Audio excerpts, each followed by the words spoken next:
नमस्कार मंडळी. तर आज आपण आपल्या स्वयंपाकघरामध्ये छान असा एक पारंपरिक पदार्थ करणार आहोत. हा पदार्थ चवीला अतिशय भारी लागतो, करायला तितका सोपा आहे. तर अगदी गावरान पद्धतीने आणि पारंपरिक पद्धतीने ही रेसिपी मी तुमच्यासोबत शेअर केलेली आहे. त्यामुळे कुठेही व्हिडिओ स्किप न करता शेवटपर्यंत बघा. आणि ह्या हिवाळा सीझनमध्ये ही हरभऱ्याची भाजी मिळतेच, त्यामुळे तुम्ही सुद्धा ही रेसिपी नक्की ट्राय करा. खूप छान होईल याची मला खात्री आहे. वेळ न घालवता लगेच रेसिपीला सुरुवात करूया. नमस्कार, मी ज्योती. तुम्हा सगळ्यांचं आपल्या लाडक्या ज्योती स्वादिष्ट किचनमध्ये खूप खूप खूप मनापासून स्वागत करते. हिवाळा सीझन चालू झालेला आहे आणि हिवाळा म्हटला तर ही अशी हिरवीगार ताजी टवटवीत हरभऱ्याची भाजी आपल्याला मिळते. आणि आम्ही तर खेडेगावामध्ये राहतो, त्यामुळे हिवाळा सीझनमध्ये आम्हाला बऱ्याच वेळेला ही हरभऱ्याची भाजी मिळते. तर ना, कालच मी ही आमच्या शेतातून हरभऱ्याची कोहळी अशी भाजी खुडून घेऊन आलेली आहे. जर भाजी जून असेल तर थोडीशी जी देठं जी असतात ना जून झालेली, ती काढायची. भाजी अशी पेपरवरती किंवा सुपामध्ये घ्यायची आणि व्यवस्थित ना अशी झाडायची, म्हणजे ह्याच्यावरती आळी वगैरे असेल तर ती यातून खाली पडेल. भाजी झाडण्यापूर्वी ना ह्यामध्ये मोठं मीठ घालायचं, हे खूप महत्त्वाची टीप आहे. थोडंसं मीठ घालायचं, म्हणजे आळी जी आहे ना ती व्यवस्थित अशी खाली पडते. आता बघा, अशा पद्धतीने ही भाजी ना झाडून वरच्यावर अलगदपणे अशी पानं घ्यायची. आळी वगैरे असेल तर ही खाली जमिनीवरती अशी पडते. तर ही भाजी मी आधीच नीट करून घेतलेली आहे आणि अगदी कोवळी भाजी आहे, अजिबात त्यावरती आळी वगैरे काही झालेली नाही. भाजी नीट करून घेतलेली आहे. स्वच्छ अशी आपण याला धुवून घेणार आहोत, कारण भाजीला ना थोडासा आंबटपणा असतो, तो नैसर्गिकरित्याच भाजीला आंबटपणा आहे. भाजी नळाखाली स्वच्छ अशी धुवून घेतली.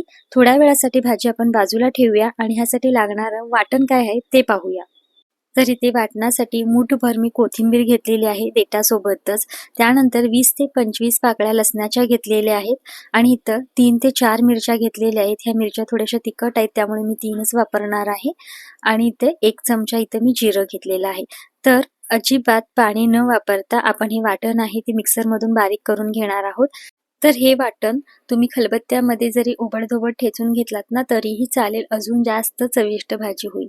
तर हे सगळे जिन्नस मी या मिक्सरच्या भांड्यामध्ये घालून घेतले. यामध्ये अगदी थोडंसं पाव चमचा मीठ घालून घेतलं आणि अजिबात पाणी न वापरता आपण हे अगदी ओबडधोबड असं वाटून घेणार आहोत. तर इथं आपलं हे जे वाटण आहे ते वाटून झालेलं आहे. अगदी मोठंच असं मी ठेवलेलं आहे. आता ही भाजी आहे ना, तर ही आपण शिजत घालणार आहोत. तर त्या भाजीसाठी इथे मी पाव वाटी चण्याची डाळ घेतलेली आहे, म्हणजेच हरभरा डाळ, आणि पाव वाटी इथे मी शेंगदाणे घेतलेले आहेत. आता ही भाजी आपण कुकरमध्येच मी शिजवणार आहे. तर त्यासाठी इथे आपण कुकरमध्ये ही भाजी शिजायला घालूया.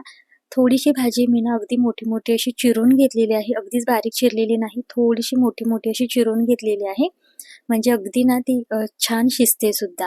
तर त्यामुळे भाजी शक्यतो चिरून घ्यायची. भाजी अगदी कुकरमध्ये अशी घालून घेतलेली आहे आणि यावरती ना आता आपण ही जी चण्याची डाळ घेतली होती, म्हणजेच हरभरा डाळ, ती घालून घेतली. ह्याऐवजी तुम्ही तुरीची डाळ देखील वापरू शकता. शेंगदाणे घातले आणि अगदी गरम केलेलं ही भाजी आणि शेंगदाणे व्यवस्थित यामध्ये बुडतील इतपत पाणी आपण घालणार आहोत. अगदी जास्तही पाणी घालायचं नाही, नाहीतर नंतर ना आपल्याला भाजी शिजल्यानंतर ना थोडं ते फेटायला अवघड जातं. आता यामध्ये थोडंसं मीठ घालायचं, म्हणजे भाजी ना पटकन छान अशी मऊसर शिजली जाते. हरभऱ्याची भाजी शिजण्यासाठी थोडासा वेळ लागतो, तर त्यामुळेच ही भाजी मी कुकरमध्ये पटकन अशी शिजवून घेणार आहे. तर कुकरचे ना मोठ्या फ्लेमवरती 1 शिट्टी आणि अगदी 2 ते 3 शिट्ट्या अगदी मंद आचेवरती मी करून घेणार आहे. तर बघा, अगदी 5 ते 6 शिट्ट्या मी करून घेतलेल्या आहेत आणि अगदी छान मऊसर अशी ही भाजी शिजली गेलेली आहे. यामध्ये जी आपण हरभऱ्याची डाळ वापरलेली आहे ती शिजण्यासाठी सुद्धा वेळ लागतो, त्यामुळे मी 5 ते 6 शिट्ट्या करून घेतलेल्या आहेत. आणि ही बघा, हरभऱ्याची डाळ सुद्धा अगदी मऊसर अशी शिजली गेलेली आहे. शेंगदाणे छान शिजले गेलेले आहेत. भाजी जितकी छान शिजली जाईल त्याची चव अजून छान वाढते. जर तुम्हाला कुकरमध्ये भाजी शिजवायची नसेल तर तुम्ही एखाद्या भांड्यामध्ये भाजी शिजवलात ना तरीही चालेल. आता यामध्ये मी पाणी आधीच कमी का वापरलं होतं, तर बघा, अशी भाजी ना आपल्याला छान अशी रवीने किंवा पळीने छान घोटून घ्यायची, म्हणजे ती एकजीव होते. यासाठी थोडंसं पाणी मी कमी वापरलं होतं. आता यामध्ये ना साधारण 1-2 चमचे मी बेसनचं पीठ वापरलेलं आहे. यामुळे काय होतं, भाजीला एकसंधपणा येतो, भाजी दाटसर होते, पाणी एकीकडे आणि भाजी एकीकडे असं होत नाही. तर त्यामुळे इथे मी 2 चमचे बेसनचं पीठ वापरलेलं आहे. नक्की असं करून बघा, खूप छान भाजीची चव सुद्धा वाढते आणि भाजी अगदी दाटसर छान होते, एकसंध होते. व्यवस्थित हे फेटून घेतलेलं आहे. लगेचच फोडणी करूया. तर त्यासाठी कढईमध्ये साधारण 3 चमचे तेल घेतलं. गॅसचा फ्लेम पूर्णपणे लो ठेवला आणि जे आपण वाटण करून घेतलं होतं ते संपूर्ण वाटण यामध्ये घालून घेतलं. आता हे सगळं वाटण कच्चं होतं, तर त्यामुळे त्याचा कच्चेपणा दूर होईपर्यंत मंद आचेवरती हे परतून घेतलं. त्यानंतर ह्याच्यामध्ये ना बेडगी मिरची एक होती माझ्याकडे, ती मोडून ह्यामध्ये घातली. जर तुम्हाला बेडगी मिरची वापरायची नसेल तर तुम्ही ह्यामध्ये ना एक अर्धा चमचा लाल तिखट वापरलात तरीही चालेल किंवा नाहीच वापरलात तरीही चालेल. त्यानंतर अगदी पाव चमचा हिंग घातला आणि पुन्हा एकदा ही जी फोडणी आहे ना ती व्यवस्थित अशी परतून घेतली. कारण हरभऱ्याची भाजी किंवा त्यामध्ये जी हरभऱ्याची डाळ आपण वापरली ती पचायला थोडीशी जड असते, त्यामुळे हिंग वापरला. आणि त्यानंतर यामध्ये पाव चमचा हळद घातली. पुन्हा एकदा फोडणी व्यवस्थित परतून घेतली आणि जी आपण भाजी शिजवली होती सगळी भाजी ह्या फोडणीमध्ये घालून घ्यायची आणि बघा व्यवस्थित अशी ह्याला मिक्स करून घ्यायची आहे. खूप छान टेस्टला ही भाजी तयार होते, झटपट होते, अजिबात वेळ लागत नाही.